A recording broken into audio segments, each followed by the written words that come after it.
एक समय की बात है, गर्मियों के दिनों में एक चींटी बहुत प्यासी थी और वो अपनी प्यास बुझाने के लिए पानी की तलाश कर रही थी।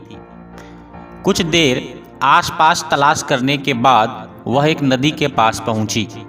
सामने पानी था, लेकिन पानी पीने के लिए वह सीधे नदी में नहीं जा सकती थी।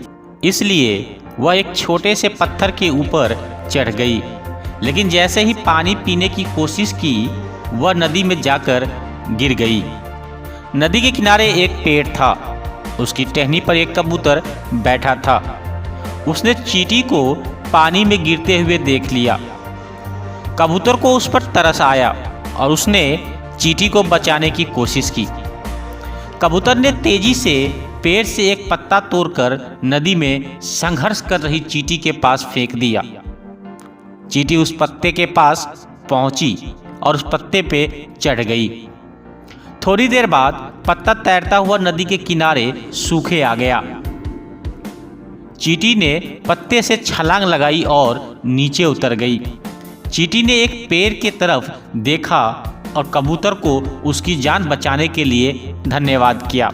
इस घटना के कुछ दिन बाद एक दिन एक शिकारी उसी नदी किनारे पहुंचा और उस कबूतर के घोंसले के नज़दीक ही उसने जाल लगा दिया और उसमें दाना डाल दिया। वह थोड़ी देर दूर जाकर छुप गया और उम्मीद करने लगा कि वह कबूतर को पकड़ लेगा। कबूतर ने जैसे ही जमीन में दाना देखा, वह उसे खाने के लिए नीचे आया और शिकारी के जाल में फंस गया। वो चींटी वहीं पास में थी और उसने कबूतर को जाल में फंसा हुआ देख लिया। कबूतर उस जाल में से निकलने में असमर्थ था। शिकारी ने कबूतर का जाल पकड़ा और चलने लगा। तभी चींटी ने कबूतर की जान बचाने की सोची और उसने तेजी से जाकर शिकारी के पैर में जोर से काट लिया।